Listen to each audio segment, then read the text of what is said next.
first thought all that applause was for me, and I was like, wow. Well, good evening and welcome. I'm Reverend Leah King, and I and my husband James back there on the back row are the ministers here at Unity, and we're so excited to have Marianne Williamson in the house tonight.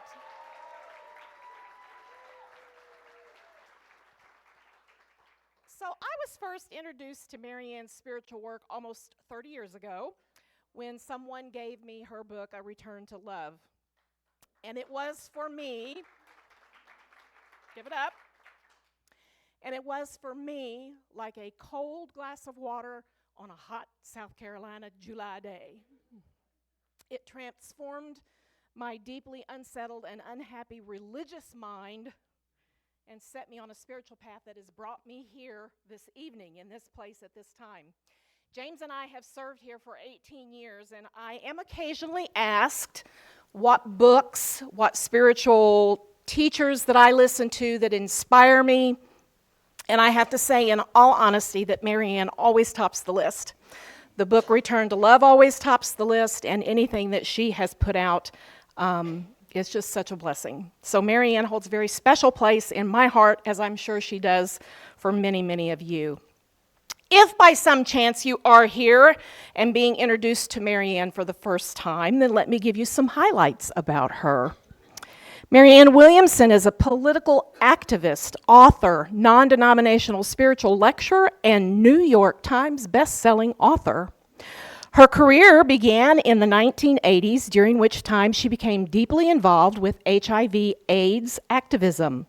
A longtime champion for the LGBTQ+ community, she founded Project Angel Food to deliver meals to the homebound, unable to shop or cook for themselves. To date, the charitable organization has served over 16 million meals.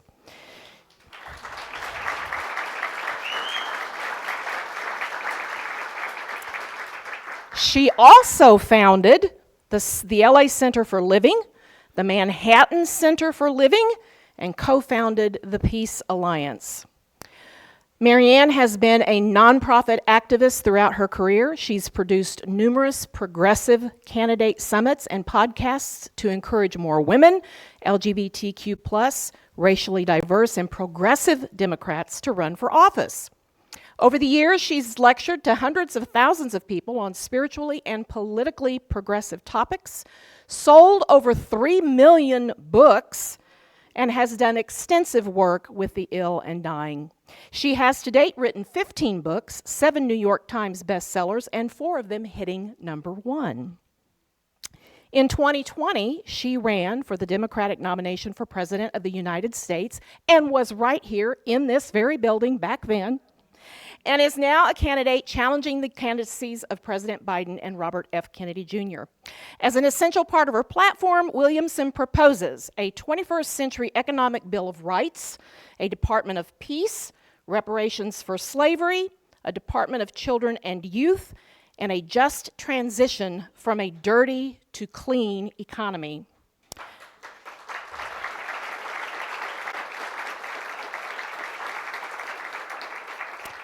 A progressive Democrat, Williamson proposes a new economic beginning, including universal health care, tuition-free college and tech school, and a guaranteed living wage.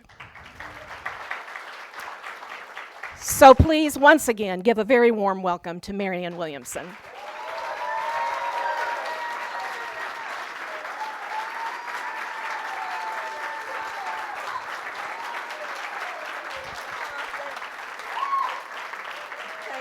Honor. Wow, thank you.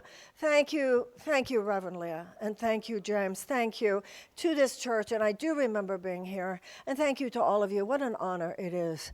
What a privilege. You know, at a time like this, when all of us are aware of some real challenges and some real problems that this country has, it's also so good to remember that which remains.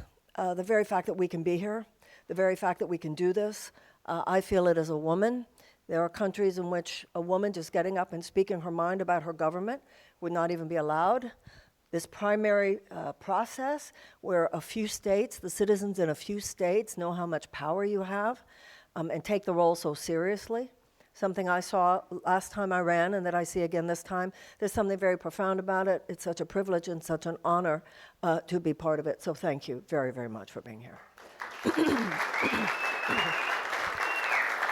Thank you. You know, Mahatma Gandhi said that politics should be sacred. And when he said that, he wasn't talking about religion. He wasn't talking about dogma or doctrine. He was talking about a place in the heart. And I think that for us too, as a generation, and as a generation, I don't mean a particular age group. This is about, I don't care if we're 18 or we're 80. There's a place in us where we are simply American. And if we find that deeper place within us, we will be able to evolve into a new level of conversation, and out of that new level of conversation, we will find a new level of solutions. We all know we all know the line from Einstein that we will not solve the problems of the world from the same level of thinking that we were at when we created them. We also, most of us know that poem by Rumi, out beyond all ideas of good and bad, right and wrong, there is a field. I'll meet you there. And it's not only that I'll meet you there, I can't meet you anywhere else. Where you're wrong, I'm right, I'm better, you're less than, or you're separate from me in any way. It's a conversation that is so fractured. It has no holistic, whole person wisdom to it. So if we are going to collectively, as the adults in this time, forge the kind of understanding that is necessary in order for us to forge the kinds of solutions that history demands of us, then we must enter that conversation from a different place within our hearts. We must be willing to surrender the thought that anybody has a monopoly on the truth. We have to surrender the thought that anybody owns this country. Everybody owns this country. None of us get to say, no, this is for us. No, it is for all of us. And therefore, when we are thinking about what's best for the country, we by definition have to think about what's best for all of us. Now, even the happiest people I know are sad about America today. There's something awry, and we can all feel it.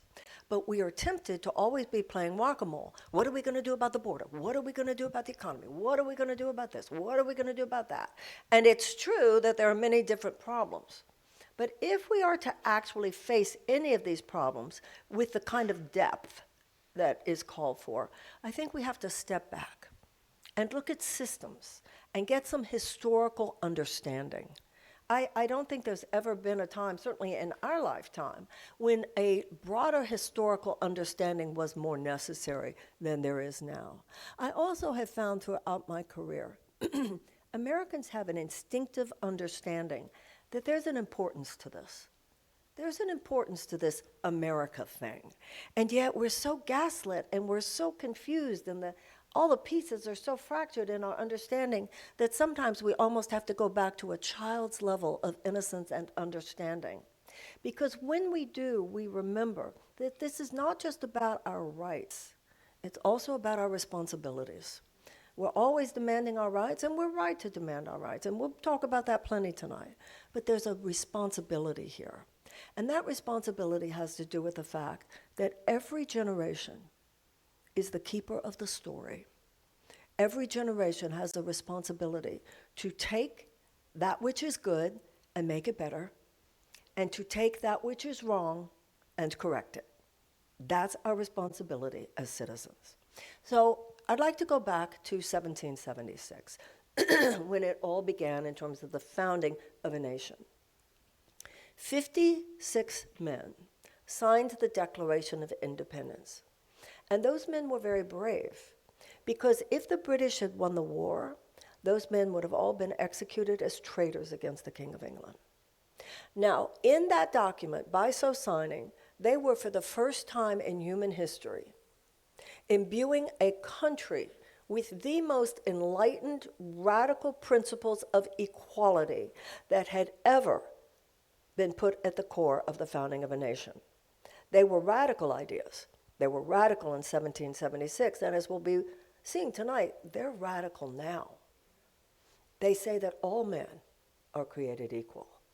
Now that's repudiating centuries when, no. God gave the power to the king. God gave the power to the aristocracy. Here we're saying all men are created equal, and that God gave everyone inalienable rights of life and liberty and the pursuit of happiness. All men. And that governments are instituted not just to support the king or the aristocracy, governments are instituted to support those rights of everyone having life, liberty, and the pursuit of happiness. And it goes on to say that if government is not doing its job, it is the right of the people to alter it or to abolish it. Those are profoundly enlightened principles. And that's where it all started. But it's also where it got gnarly.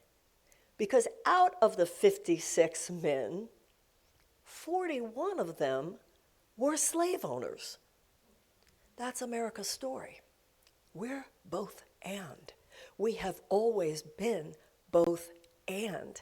It's an almost bipolar aspect of American consciousness. And every generation lives out its iteration of the contest between those two sides of our character. One hand, we are a light unto the world, because when we shine bright, we do shine bright. On one hand, we stand on the most democratic and at least potentially humanitarian principles that have ever been forged in the founding of a nation.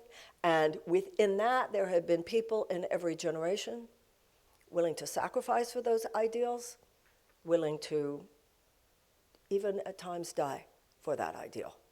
Many, many thousands have. And yet, there have been others, and they have been with us from the beginning.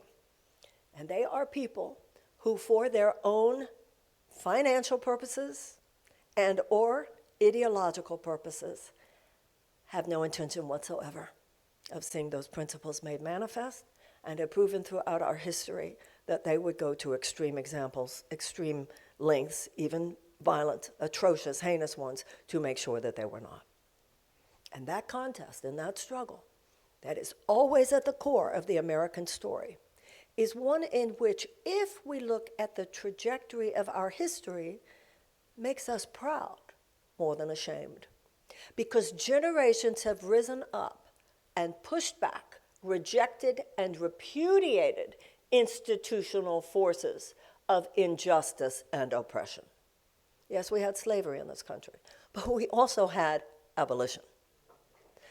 Yes, we had institutional suppression of women in this country, but we also had the women's suffrage movement and the establishment of the 19th Amendment giving women the right to vote. Yes, we had the first Gilded Age in which forces of capital were so great that the majority of workers were kept down in a near survival state. And that was responded to with the establishment of organized labor. And then we had institutional suppression of black people and segregation in the American South. And a generation rose up with the Civil Rights Movement, the establishment of the Voting Rights Act, the Civil Rights Act. In other words, there have been times when we have leaned into aspects of the American mind that we look back at and say, whoa, that's not what America is supposed to be. And then we can also look back at generations which rose up and course-corrected this nation because of their faith and their commitment to the possibilities that could still be. I'm running for president because it's our turn now.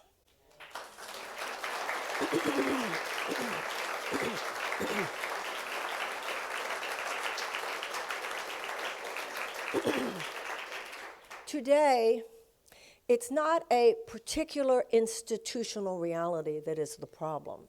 It's not an operable tumor. You look at slavery, what do you have to do? You have to abolish slavery. You look at the institutional suppression of women, what do you have to do? You need to pass an amendment. You have the Gilded Age. What do you have to do? You have to establish the right to unionize. You have the segregation. What do you have to do? Desegregate. Pass the Civil Rights Act. Pass the Voting Rights Act. This is not as simple as that. Not that any of that was easy. But today, but those could be likened to operable tumors. This is more like a cancer that has metastasized. Because it's not one thing. It's an economic paradigm. It's a mindset, and it is a mindset, the obeisance to which, the commitment to which, the loyalty to which, the alignment with which has actually come to supersede our alignment with and commitment to democracy itself. Has come to supersede our alignment with and commitment to our own health and the health of our children and the health of our communities and the health of in our food and in our water and in our air. It has come to supersede the health of our streets and the safety in our schools. It has come to supersede a healthy relationship to the planet. It has come to supersede righteous military action. It is the very idea that for reasons none of us should buy short-term profits for huge corporations that are in most cases already making billions of dollars should take precedence over our safety, our health, and our well-being. Now, if God gave inalienable rights of life and of liberty and of the pursuit of happiness, then we have to ask ourselves, what would this mean in today's terms? Does this not mean our capacity to spread our wings and soar? Isn't that what it means to be an American? Isn't that the American dream? That if you work hard enough, you can make your dreams come true? If you work hard enough, you can make it happen? And look at how public policy after public policy after public policy, not only at this point does not support us, particularly our young people, in actualizing their dreams so much as public policy exists in too many cases in a way that thwarts the dreams of our young and our people. This has got to stop. And the Declaration of Independence says, if government is not doing its job to secure the inalienable rights of life, liberty, and the pursuit of happiness, it is the right of the people to alter it and to abolish it. I don't suggest we abolish it, but alter it, you're darn right.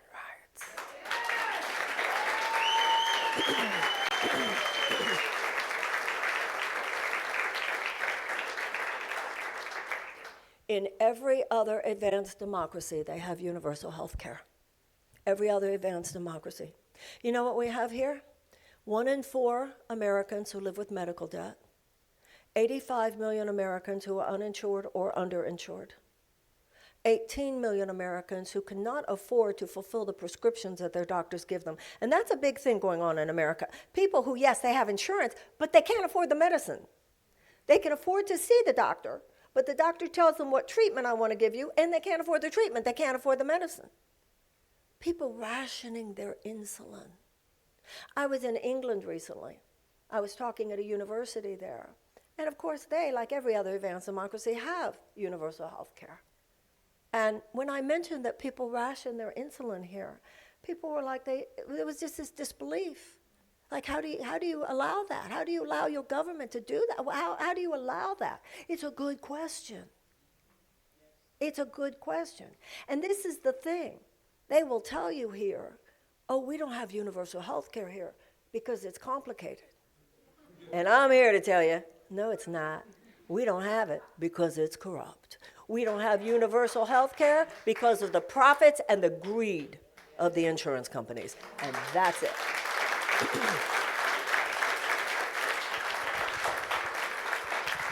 And why do we have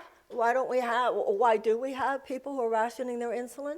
Only for one reason: the greed of the pharmaceutical companies. The top 5 pharmaceutical companies alone, last year alone, made $80 billion in profit. And we have an $88 billion medical debt. On and on and on and on. In every other advanced democracy, they have universal health care. In every other advanced democracy, they have tuition-free college and tech school, which we had in this country until the 1970s. University of Texas system, University of Florida system, University of California system. Before banking institutions got their greedy tentacles. This is what I am most offended by in the action of what's often called unfettered capitalism, hyper-capitalism, vulture capitalism. It's a malevolent strain of capitalism. It looks for wherever there could be profit, and where it sees, because it's soulless, it's unethical, it's not a human being who's running this according to any moral principle. It's just saying, where are you most desperate? Because where you're most desperate is where I could probably get $1 from you. You need that insulin. You need that insulin to live. So I bet I could jack up that price. You want to go to college because you've been told that that's a way to close the wage gap, and then you could make your dreams come true. So I'll make that something that we can make money off. The banks, the financial institutions. Why is it? This is the hottest summer on record. And scientists tell us this will probably be the coolest summer. It'll be the coolest summer in our lifetimes. It's already here. The storms are here. The floods are here. The heat waves are here. The fires are here. It's already here. It's no longer, these things are going to be coming. They are here. And still, we have a president, because when it comes to caving to big oil and when it comes to caving to defense contractors, I don't care if it's the Democrats or the Republicans, those of them who are corporatists within both parties. So we have, we have a president now who, for all he says, he's the climate president, and there are some healthy investments in the green investments in the Inflation Reduction Act. But he has given more oil drilling permits than even Trump did. He has okayed the Willow Project, all of which will simply nullify all of the healthy investments in the Inflation Reduction Act. In other words, we have one party that's a nosedive, and then the corporatist elite leadership of the other party is a more managed decline. One goes straight into the iceberg, and the other hits it later at a different angle. And I'm running for president because I say we need to turn this ship around. We need to turn this ship around.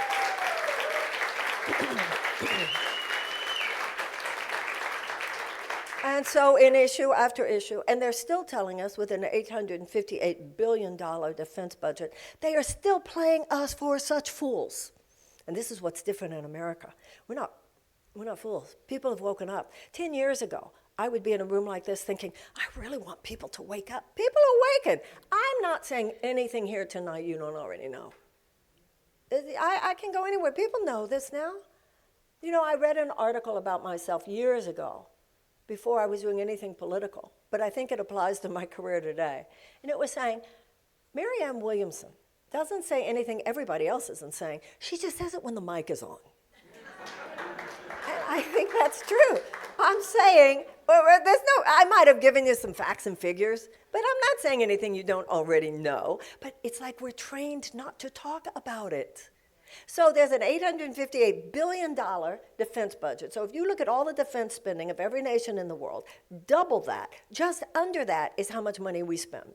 Now, we are not fools, and we are not children. There is no one in this room who could possibly be thinking that the more money we spend on defense, the more our national security is assured.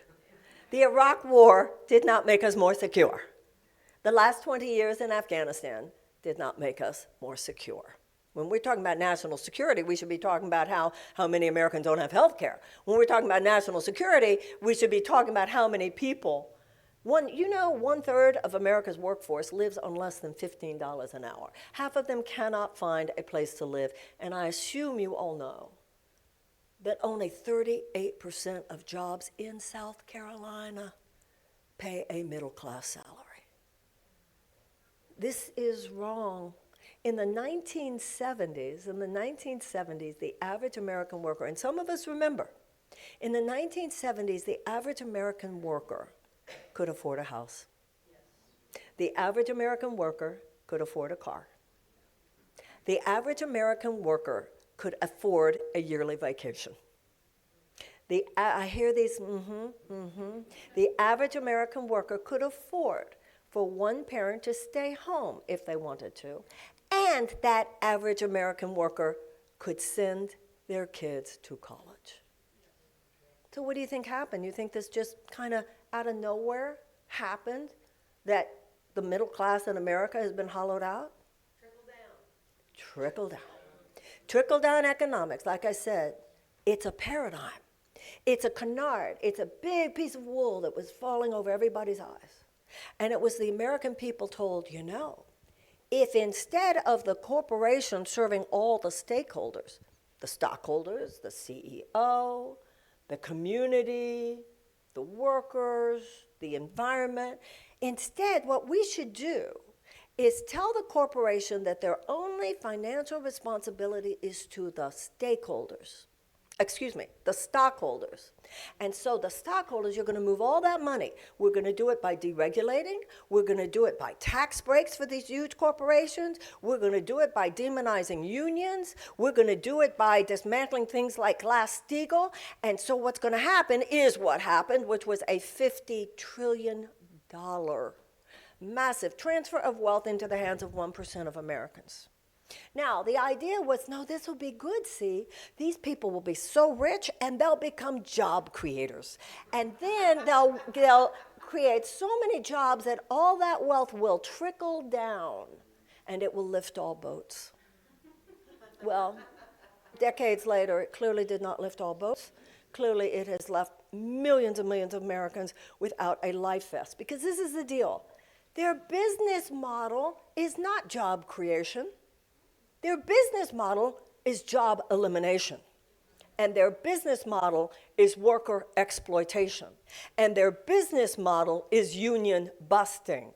And their business model is not, as in the 2017 tax cut, where $2 trillion tax cut, 83 cents of every dollar went to the largest corporations, the richest corporations and individuals. Once again, under that canard, this is good. Give these people money, they'll create jobs. That tax cut, we now know, will never pay for itself, because they're not about the creation of jobs so much as they're about the accounts they have in the Cayman Islands, etc. And so what happens is what has happened. If you are among the top 20% of earners in this country, then the economy works well, and let's be glad that it works for 20%. The issue is that 20% is like on an island surrounded by a vast sea of economic despair. I want to revisit that 38% in South Carolina. Only 38% of your jobs pay a middle-class salary? What are we doing in this country? What are we doing in this country? When I think of these kids who have these college loan debts, and the reason those of us who feel they should be canceled feel so strongly about it is because they should never have existed. In every other advanced country, that people go as high. I'll tell you how they work it in Australia, for instance. So in Australia and Germany, I don't know how Germany pays it back, but I know how Australia pays it back. So, but I know in both those countries, and in most of those countries, you go as high as your achievement level will take you. Now, in Australia, what they do is once you start making money, it is tracked. And if you make a certain amount of money where the government would say, okay, you're doing well enough, we could start paying ourselves back without affecting your lifestyle, we'll start taking, and they simply have a graph. When you start making a certain amount of money, the government's going to start paying itself back. And then if you never do it, you never do it. But in the totality, it will create so much more money for the society, because the more educated people are, the more likely they are to make more money. You know, I'm running for president. Why? Because people's lives are falling apart in this country. People's lives are falling apart. When you have 70% of Americans who report in a recent CNBC report, 70% of Americans live with chronic economic stress. It's not that people can get rich in America. That's a good thing that people can get rich in America. The problem is that not enough people ever have a shot at it. And I also think it needs to be mentioned, and this is one of the states where it needs to be mentioned, that many of those people are locked out before they are 10 years old. If a child cannot learn to read, when I was traveling this country when I ran before, all over the country, I would visit elementary schools and schools a lot as part of campaigning. And I would meet elementary school principals who told me that they have elementary school children on suicide watch. We have children in this country who are traumatized before kindergarten. We have children in this country who go to schools, and from what I hear, some of those schools are in South Carolina, where they do not even have the resources with which to teach a child to read by the time they're 8. If a child cannot learn to read by the time they're 10 years old, the chances of high school graduation are vastly diminished, and the chances of incarceration are vastly increased. So when I said before, we have to stop with the transactional, what to do about this, what to do about that, what's conservative, what's liberal. It's really not, the real dichotomy is not left versus right, so much as it's those who can hardly make it versus those who have it very easy. And so what we need to do is to recognize how much an economic dynamic is behind so much of the pain and the struggling in the United States today. And then, of course, they call it a mental health crisis. Mental health crisis is a symptom. You know, I remember when I was ministering at a church like this, and a U.S. senator said, Ms. Williamson, do you know what we should do about the mental health crisis? And I remember saying, yeah, stop driving everybody crazy.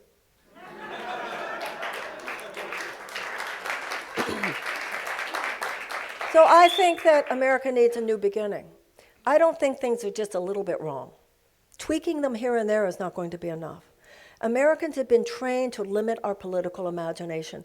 Everything that I've talked to you about so far tonight is actually considered a moderate position in every other advanced democracy. It should not be considered a left fringe position to say we should have universal health care. They have it in every other advanced democracy, plus other advanced countries that aren't even democracies. Or tuition-free tech school and college, and paid family leave, which you have made moves on in South Carolina. And a living wage. Franklin Roosevelt said any company that does not pay its workers a living wage, he said, does not deserve to exist in this country. When you have a third of your people living on less than $15 an hour, and I know South Carolina might not be this, but in other major cities in the United States, a living wage is $24 to $25. Why in the richest country in the world should so many people be living lives of struggle? It's unnecessary. And it has done things to us. If I had been in my 20s carrying tens of thousands of dollars worth of college loan debt, I can't even imagine. Debt is crippling. Now, I'm not going to ask for any show of hands here, but there might be people in this room living with debt. There might be people in this room rationing your insulin. And I want to ask you one thing now. I'm going to ask you a question. And if the answer is yes, I want you to raise your hand. And I'd like you to keep your hand up, please, because I want everybody to be able to look around and see how many hands are raised, okay? This is the question. If you are a young person, or you have ever heard a young person say the following words, please raise your hand. Under normal circumstances, I would be considering having children, but given the state of the planet, I think it would be an irresponsible thing to do. Please keep your hands up. And everybody, please just look around. This is not normal. This is not normal, and thank you for doing that. This is not normal. This is like a species shutting down. To think that there are young people, not everybody's meant to have children, not everybody wants to have children, but to think that there are young people who, in the normal course of events, would be considering having children, but are so concerned about the habitability of the planet. And you know what's even worse? They've got a point. Because if things continue the way they are, entire swaths of continents within 20 years could be uninhabitable because of the heat. People are dying here in this country this summer because of the heat. It's already happening. And if you have whole swaths of continents uninhabitable because of the heat, it is incumbent upon us if we are to be good, conscious citizens, we have a responsibility to think about this. What will that mean? That means implosion of food systems, it means implosion of economic systems, and what could turn into hundreds of millions of climate refugees, people simply trying to escape whole continents to find a place where they could live. So we don't need a little tweaking here and there. We need to make an emergency level just transition from a dirty economy to a clean economy. One of the first things I would do as president is cancel the Willow Project. The Willow Project...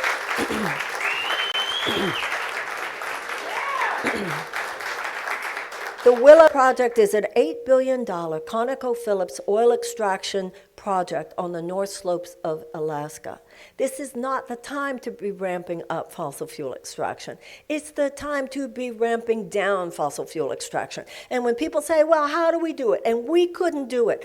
I tell you, a great book I read last year is called No Ordinary Time. It's by the historian named Doris Kearns Goodwin. It's such a fascinating book to read. It's about Franklin Roosevelt and Eleanor Roosevelt during the Great Depression and World War II.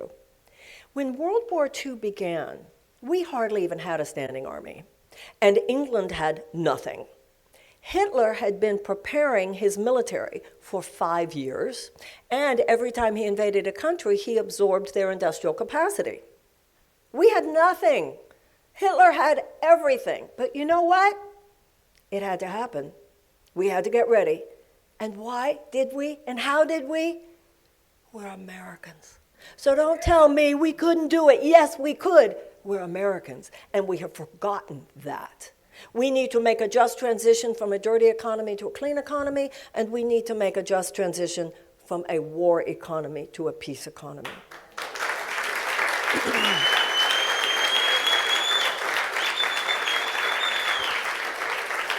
One of the reasons that we have the war economy that we have is because of these huge industries, Raytheon, Northrop Grumman, Boeing, and so forth.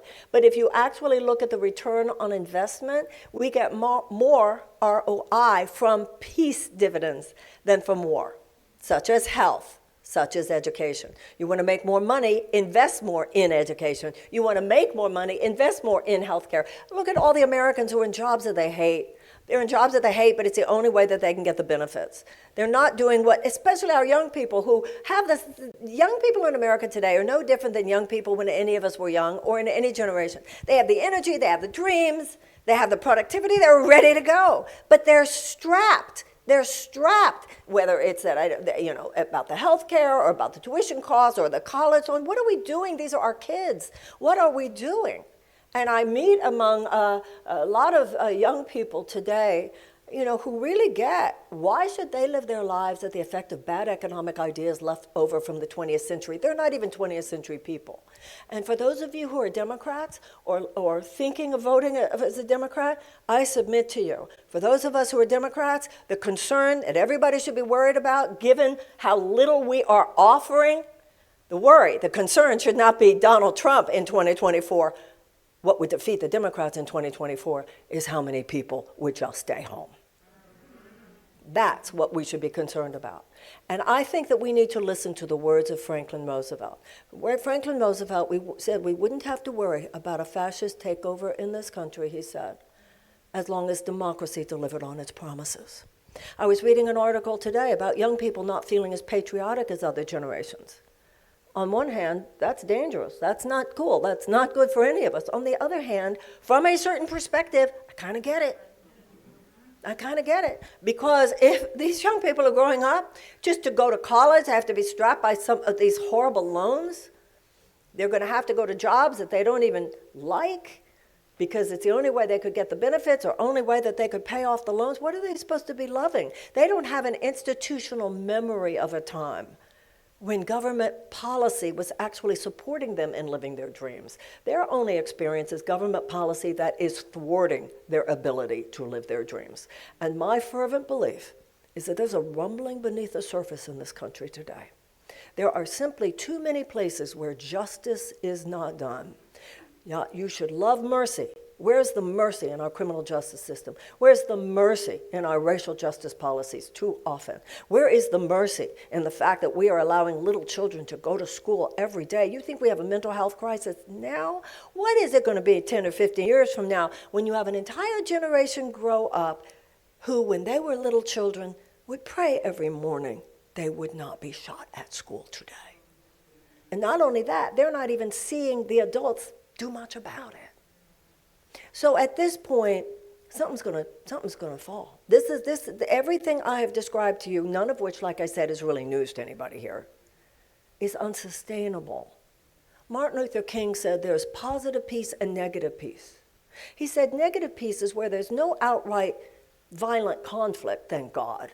He said, but there's an underlying tension and anxiety. There is an underlying tension and anxiety. He said positive peace can only be predicated on brotherhood and justice. So this thing's going to break. It's going to break. It's going to fall one way or the other. It's either going to fall in the direction of greater brotherhood and justice, a generation that rises up and said, we got some problems, but we're going to fix them in our time. Going to do what other generations did and said, we're going to have a fundamental course correction. One generation is going to rise up and do that, or it could break in the direction of a genuine social and societal dystopia, neo-authoritarianism, and even, God forbid, neo-fascism. It's our turn. And I don't believe that incremental change is enough. For those of you who are Democrats or thinking of voting as Democrats, I certainly, as a Democrat, respect the president. He won this last election. I think we have a lot to be grateful for. 2024 will be a different election than 2020. And I do not believe that a message, which is things are doing well, is good. That's really what their message of Bidenomics is. Things are doing well. Well, it's doing well for 20%, which means that for the majority of Americans, that message is an insult. For the majority of Americans, that is contradictory to our visceral experience. A very wealthy man the other day, someone I like, someone I respect, someone I think very highly of, but he said to me the other day from his home in Bel Air, Marianne, I just don't see all this misery you're talking about. I said, honey, it's not in your neighborhood. You don't see it, that's the point. Because that's how our society is developed. Keep things on the other side of town or keep things on the other side of the world. Why? Because Americans have conscience. And we do want to feel that people have a shot here. So there are things we need to do. And as president, I wouldn't have a magic wand. No president should have a magic wand. We have 3 co-equal branches of government. Like any president, it's not like I could go in there and say, we're going to have universal health care by next week. I'm not saying we could have universal health care or we could have tuition-free college by next week. No, not that. But you would have a visceral recognition that this woman was trying. There's a mother in the White House.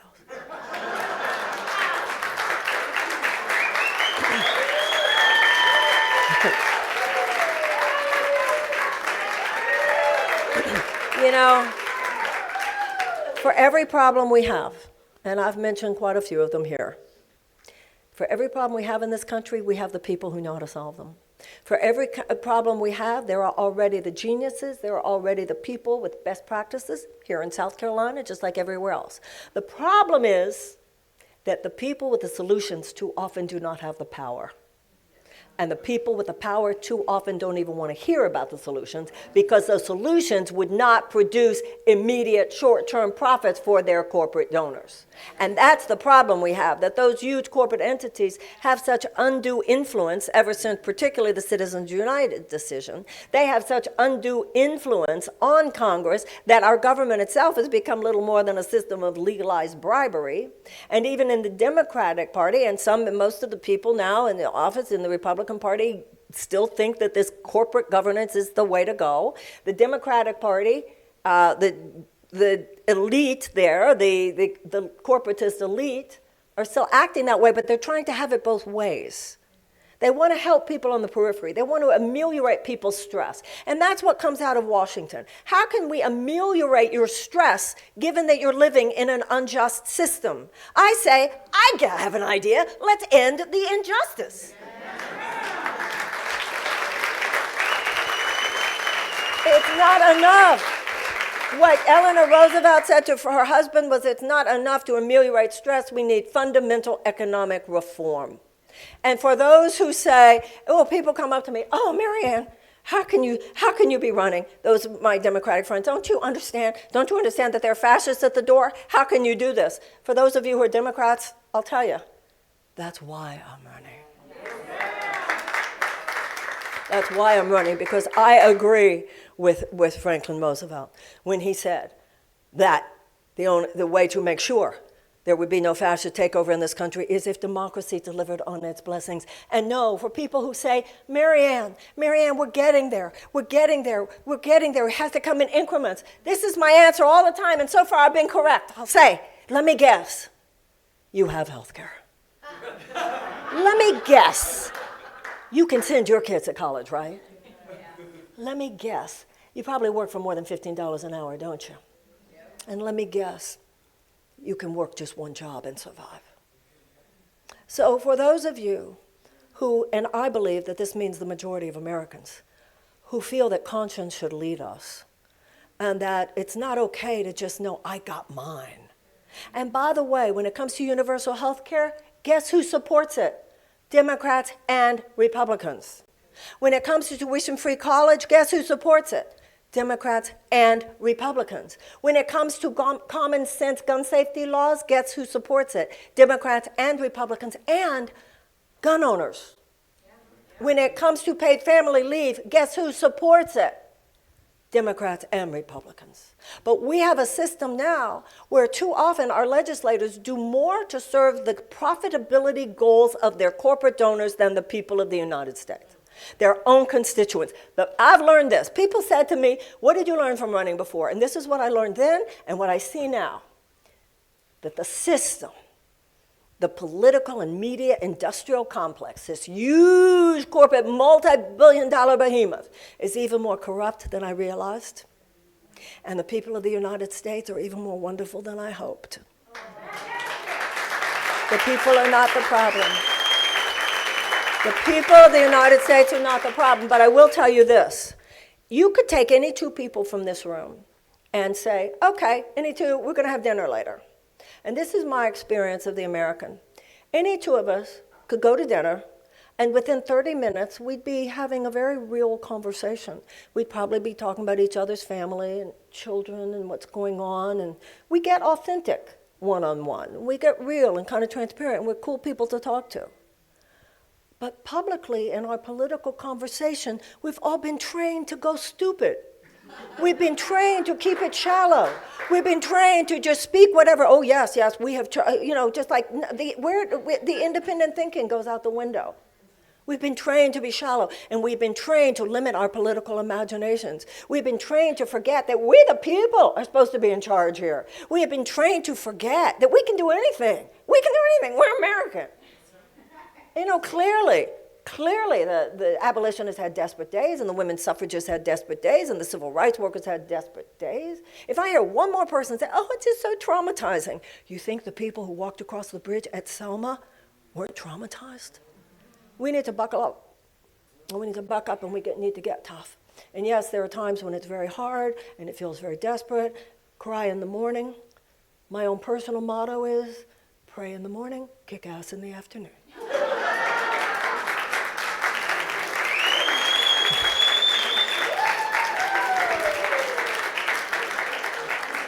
Martin Luther King said, we need quantitative shifts in our circumstances and qualitative shifts in our souls. And that's exactly what we need now. We're not going to always agree with each other. We never should always agree with each other. Only in a totalitarian society should we. Eisenhower said the American mind at its best is both liberal and conservative. There are high-minded liberal principles. There are high-minded conservative principles. Sometimes you have a conversation with somebody who doesn't agree with you about the solution, but you learned from the fact that they reminded you of a certain principle we shouldn't forget. I grew up in a house where my uncles would say, kids, don't listen to your father, you'll never make any money. My father would then say, kids, don't listen to your uncles, they will not survive the revolution. And then my mother would walk in and say, okay, now who wants roast beef and who wants whitefish? Because that was America in those days. We knew that underneath it, we weren't serious about hating each other or fighting each other. Let's get back to who we truly are. Let's get back to who we are as human beings. Let's get back to the basic principles of the Declaration of Independence. Let's not be afraid to admit that we actually do love that. Remember in that movie, Miss Congeniality, when Sandra Bullock at the end goes, I really do want world peace. Yes. We really do want America to be okay. We really do. If it's going to happen, we're going to have to make it happen. It is true that the moral arc of the universe is long, but it bends towards justice. Some generations are asked to be the benders. Remember what I said, and I hope you'll consider taking very seriously what I said. It is our turn now. Thank you very, very much. Thank you. Thank you. Thank you so much. Thank you. Thank you. Thank you. Thank you. Thank you so much. Thank you. Thank you so much. Thank you. Thank you. Thank you so much. You know, now in my career as a speaker and so forth, I would now do a Q&A, and we would stay here until every single person had had their question answered. And I'm told that in politics, people don't want to stay that long, and they don't want to do that. If you want to have a couple, 2 or 3, 4, I don't know, questions, we can certainly do that. If you feel like, no, you're filled up, and let's just stay with what we've done already, we can do that. So what would you like? Would you like to ask some questions?